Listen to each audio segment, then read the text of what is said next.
अक्सर लोग पाकिस्तान में ये कहते हैं कि पाकिस्तान में टैलेंट नहीं है, T20 के प्लेयर्स नहीं है। हालांकि ऐसी बात नहीं है। या तो आप प्लेयर्स को सिलेक्ट नहीं करते हैं, सिस्टम में मौजूद होते हैं, या आप उनको सिलेक्ट करते हैं तो बहुत जल्दी ड्रॉप कर देते हैं और ठीक से चांस नहीं देते हैं, कभी सही नंबर पे चांस नहीं देते हैं।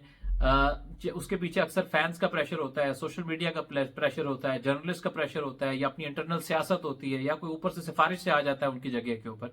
तो ये तमाम तर मसाइल हैं जिसकी वजह से आप टैलेंट बना नहीं पाते हैं। कुछ केसेस ऐसे भी हैं कि टैलेंट खुद अपने साथ सीरियस नहीं होता, लेकिन वो कम है। लेकिन जो टैलेंट को डील ना करना, सही चांस ना देना, सही डेवलप ना करना, ये मसाइल हमें हमारे यहाँ क्रिकेट में बहुत ज्यादा कॉमन हमें नजर आते हैं, जिसकी वजह से आप उस तरह से मजबूत टीम नहीं बना पाते हैं। चलिए वर्ल्ड कप के तनाजुर में जाकर देखते हैं कि हमारे पास कौन कौन से टैलेंट मौजूद है, रिसोर्सेज मौजूद हैं, और हम जो है वो कहां स्टैंड करते हैं उस टैलेंट के साथ, कैसे हमें तैयारी करनी चाहिए वर्ल्ड कप की। अगर हम देखें तो वर्ल्ड न्यूजीलैंड की ये सीरीज के बाद हमारे पास मजीद 12 T20 मैचेस होंगे वर्ल्ड कप से पहले, जो कि काफी मुनासिब मैचेस है। अगर आप इस सीरीज में भी बाकी जो 3 मैचेस और उन 12 को मिला ले तो टोटल 15 मैचेस में अगर कॉम्बिनेशन ट्राई करना चाहें तो आपको बड़े अच्छे से आइडिया हो जाएगा कि आपके बेहतरीन 15 कौन से हैं, बेहतरीन 11 कौन से हैं। टॉप ऑर्डर में देखें तो हमारे पास मौजूद हैं बाबर आजम, साइम अयूब, साहिबजादा फरहान, मोहम्मद रिजवान और मोहम्मद हारिस। अगर हम मिडिल ऑर्डर की तरफ देखें तो मिडिल ऑर्डर में हारिस यहां भी आ जाएंगे और डायनेमिक प्लेयर है। मोहम्मद हारिस हैं, हसीबुल्लाह हैं, इफ्तिखार अहमद हैं, शादाब खान हैं, फखर जमान हैं और आजम खान है। 6 ऑप्शन हमारे पास कम पेश यहाँ पे नजर आते हैं। फिर अगर हम ऑलराउंडर्स की बात करें तो यहाँ पे भी शादाब भी यहाँ आ सकते हैं ऑलराउंड ऑप्शन में, इनको दोनों तरफ कंसिडर कर सकते हैं। फिर अब्बास अफरीदी हैं, आमिर जमाल हैं और मोहम्मद नवाज हैं। फिर स्पिनिंग ऑप्शंस में देखें तो अभी अबरार अहमद हैं, आप उसामा मीर हैं। तो उसके साथ साथ जो नए लड़के आप ट्राई कर सकते हैं मजीद, वो मैनान मुमताज हैं और उस जो आरिफ याकूब हैं जो लेग स्पिनर है। फास्ट बॉलिंग में बात करें तो कुछ स्ट्रेट नेम्स हैं जो टीम के साथ हैं। शाहीन आफरीदी हैं, हारिस रऊफ हैं, जमान खान हैं, वसीम जूनियर हैं। और फिर इनको ज्वाइन कर सकते हैं अगर इंजरीज से सेहतयाब हो जाते हैं अच्छे से, नसीम शाह हैं, सानुल्लाह हैं, मोहम्मद हसनैन हैं। और फिर एक हम मार्जिन रखेंगे कि पीएसएल में से कोई और एक्स्ट्रा ऑर्डिनरी ऐसा लड़का निकल आए किसी भी फील्ड के अंदर, किसी भी शोबे में, तो वो भी बीच में एडजस्ट हो सकता है। अच्छा, ये तो हो गए अच्छे खासे ऑप्शन है, ये ठीक ठाक तगड़े ऑप्शन है आपके पास जो आपके मसाइल को काफी हद तक हल कर देंगे। मसला सिर्फ ये आ जाता है कि इनको ग्रूम कैसे करना है, लेकर कैसे चलना है। ये कोई रॉकेट साइंस नहीं है, लेकिन जो आपके ऊपर एक्सटर्नल प्रेशर्स होते हैं या इंटरनल प्रेशर्स होते हैं, आप जब तक इससे निकल के खुले दिल से एक्सपेरिमेंट नहीं करेंगे तब तक बात बनेगी नहीं। ना आप इस तरफ के रहेंगे ना उस तरफ के रहेंगे। देखिए अभी आप सीरीज में क्या कर रहे थे, आप इस सीरीज में आपने ये किया कि स्क्वाड में सीनियर भी सिलेक्ट कर लिए, जूनियर भी कर लिए। अगर आप एक्सपेरिमेंट करना चाहते हैं तो फिर खुल के एक्सपेरिमेंट करें ना। फिर क्या ये डर के ये मैच हार गया तो वो हार गया तो ये सीरीज हार गए ना। आप खुल के एक्सपेरिमेंट करते हैं और एक्सपेरिमेंट करना भी चाहते हैं तो फिर बात बनती नहीं है, बात वहीं की वहीं रह जाती है। किसी प्लेयर के हवाले से आप सोच रहे होते हैं कि यार इसको पूरा चांस नहीं मिला और मिलना चाहिए था, किसी प्लेयर के हवाले से कहते हैं सही नंबर पे चांस नहीं मिला। तो ये बड़ा प्रॉब्लम है हमारे साथ। अब आप देखें तैयारी बड़ी आराम से हो सकती है।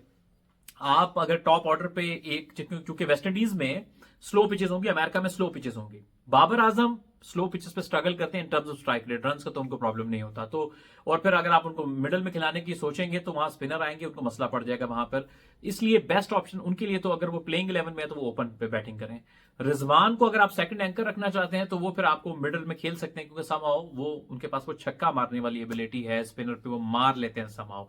तो काइंड ऑफ ये वर्क कर सकता है आपके पास। बाकी आपके पास पावर हिटर्स हैं, वो उनके अराउंड रोटेट करेंगे। फिर आप साहिबजादा फरहान को पूरा ट्राई करें ताकि आपको अंदाजा हो जाएगा कि साहिबजादा कहां स्टैंड करते हैं। अपेरेंटली उसके पास शॉट्स हैं स्पेसर के खिलाफ भी और स्पिनर के खिलाफ खासतौर के ऊपर उसके पास बड़े शॉट्स हैं। वो छक्का आराम से मारता है, बाउंड्री क्लियर करता है, सीधे भी मारता है, ऑन साइड पे भी मारता है। तो उसके पास वो सलाहियत मौजूद है। फिर हारिस के पास भी सलाहियत है, आपने एलपीएल में भी देखा था, दरमियान में उसने काफी इंप्रूव किया अपनी गेम को, स्पिनर के खिलाफ भी माफ कीजिएगा बहुत इंप्रूव किया है। फिर जो आजम खान है अभी स्ट्रगल कर रहे हैं, लेकिन जब प्लेयर डेवलपमेंट होती है ना, पहले ये कि आप सिलेक्ट ना करें। जब आप एक बार प्लेयर सिलेक्ट कर लेते हैं ना, फिर उसे टीम से ड्रॉप नहीं करना है जल्दी जल्दी। तो आजम खान को वर्ल्ड कप तक अपने बिल्कुल प्लेयर के प्लान में रखें। वो उनको आप एज अ बैट्समैन खिलाएंगे या इवन नहीं भी खिलाएंगे तो आपके स्क्वाड में होना चाहिए, स्क्वाड में ही नहीं तो रिजर्व में होने चाहिए, डिपेंड करता है वो आगे जाके कैसे परफॉर्म करेंगे, लेकिन उनको साथ रखें। आप प्लान कैसा रखें, इसे आपके पास ये जो पूल ऑफ मिडिल प्लेयर्स हैं, मिडिल ऑर्डर के प्लेयर हैं, इनके अलावा आपके पास कोई प्लेयर और नहीं है अपेरेंटली।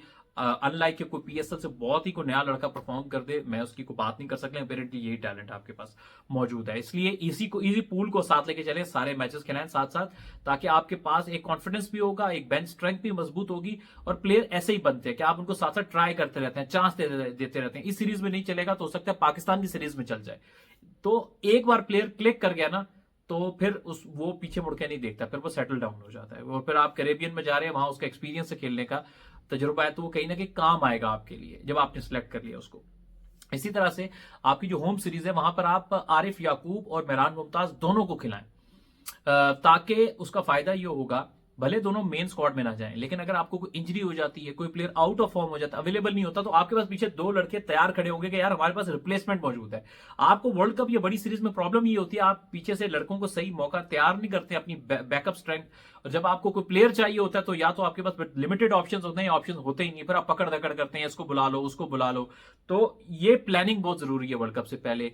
आजम खान के हिसाब से भी कि आपको काम आएंगे, चाहे वो बैकअप में रहे या फ्रंट लाइन प्लेयर्स में रहे, उसामा, आरिफ याकूब भी और मेहरान मुमताज भी, क्योंकि एक लेफ्ट आर्म स्पिनर, एक लेग स्पिनर और जो दूसरे जो बाकी स्पिनर्स हैं, क्योंकि उसामा मीर की फिलहाल फॉर्म भी अच्छी नहीं है, नवाज भी स्ट्रगल कर रहे हैं, एक शादाब है, T20 उनका फॉर्मेट अच्छा था लेकिन वो इंजरी के बाद क्या करेंगे ये भी एक थोड़ा क्वेश्चन मार्क जरूर है। तो इसलिए प्लेयर डेवलपमेंट के ऊपर मैं इस तरह से बात को खत्म करूंगा कि आपके पास अच्छा खासा टैलेंट मौजूद है। अभी तो एहसान उल्लाह है, नसीम है, हसनैन है, अभी तो और फिर वो मोहम्मद इमरान पेशावर वाली, is also very good bowler, जो कि आपको एक प्रॉब्लम है ना कि मिडिल ओवर में बॉल करने वाला, तो वो नया गेंद भी करता है, वो मिडिल ओवर में भी कर सकता है, और मैंने जितना देखा डेथ में भी बुरा नहीं है, वो डिसेंट है, तो उसकी भी मार्जिन आ सकता है आपके पास। ऐसे बॉलर सरप्राइज पैकेज होते हैं, किसी ने देखे नहीं होते, उसकी पेस भी ठीक है, 140 को टच करता है वो भी। तो आप बड़े नामों पे ना जाएं, बड़े परफॉर्म करने वालों पे जाएं। इस अगर आप बड़े परफॉर्म करने वालों पे जाते तो आप कभी भी जमान खान को किसी को बिठाते ना बिठाते, जमान खान आपके पहले 2 T20s में बाहर नहीं बैठता था। यकीनन टीम मैनेजमेंट ने बहुत कुछ सोचा होगा, लेकिन अपेरेंटली जो रिजल्ट आए उसमें मेरा ख्याल है कि वो समझ नहीं आया जमान का बाहर बैठना। तो बहरहाल यू नेवर नो, अगर देखिए रोल्स रीडिफाइन आप कर सकते हैं। अगर नवाज बैटिंग में अच्छा कंट्रीब्यूट कर देते हैं, लेट्स सपोज, जो कि वो नहीं कर रहे, तो फिर आप उनका रोल रीडिफाइन कर सकते हैं कि हम बैटिंग एक्सपेक्ट करेंगे, बॉलिंग कम होगी, लेकिन बॉलिंग को भी आपने बैलेंस आउट करना है। और बस एक बात और कि इफ्तिखार अहमद से 2 मैचेस में ओवर ना कराना, ये बिल्कुल गलत फैसला था। देखिए क्या है, रन्स पड़ जाएंगे, आप कराएं तो सही ना, हो सकता है वो रन्स पड़ जाते, हो सकता है वो विकेट भी ले लेते। जब तक किसी को गहरे पानी में नहीं उतारेंगे तो तब तक उसका सही अंदाजा नहीं होगा वो कहां स्टैंड करता है। और इफ्तिखार थोड़ा टाइट बॉलिंग अच्छी करते हैं, हो सकता है अच्छी बॉलिंग कर भी लेते ना, तो मेरा ख्याल है कि ट्राई जरूर करना चाहिए था। ये एक गलती रह, क्योंकि इफ्तिखार की बैटिंग इतनी अच्छी नहीं है कि एज अ बैट्समैन वो परमानेंट मेंबर बने। वो अभी उनका जो रोल यही आता है कि वो इफ्तिखार अहमद का यही रोल है, इफ्तिखार अहमद को एज एन ऑलराउंड ऑप्शन खिलाएं, एक ऑफ स्पिन आपको वो करके देंगे और दूसरा बैटिंग करके देंगे। एक बात तय है, आपने जब जब इफ्तिखार को प्रमोट किया है इंटरनेशनल लेवल पे बैटिंग पे, यानी जल्दी भेज दिया 4 पे, इस तरह के नंबर पे, उन्होंने स्ट्रगल किया है, उनको प्रॉब्लम हुई है, क्योंकि कहीं ना कहीं स्पिनर आड़े आ जाते हैं। हालांकि वो भी फास्ट बॉलर पे आउट हुए, लेकिन उनको प्रॉब्लम होती है। उनका एक ही रोल है जिसपे वो थोड़ा बेहतर करते रहे हैं कि आप आखिर के ओवर्स हो, 20 गेंदे हैं, 30 गेंदे हैं, बस आप आके मारें, जितनी लगती है उतनी लग जाए।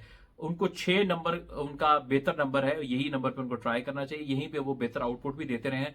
जब उनका विजन क्लियर हो कि जाना है और बस मारना है, ताकि उनको कोई ज्यादा मनूवर ना करना पड़े, क्योंकि उस पर वो इतना कामयाब रहे नहीं है। इसलिए नंबर 4, नंबर 5 या किसी दूसरे प्लेयर को दें, जिसमें फखर हैं, शादाब खान आगे आ जाएंगे, या और आपके पास चॉइसेस हैं, आजम खान वगैरह, जो भी आपकी प्लेइंग 11 में होते हैं, हारिस होते हैं। तो मेरा ख्याल है ये this is the right way to go.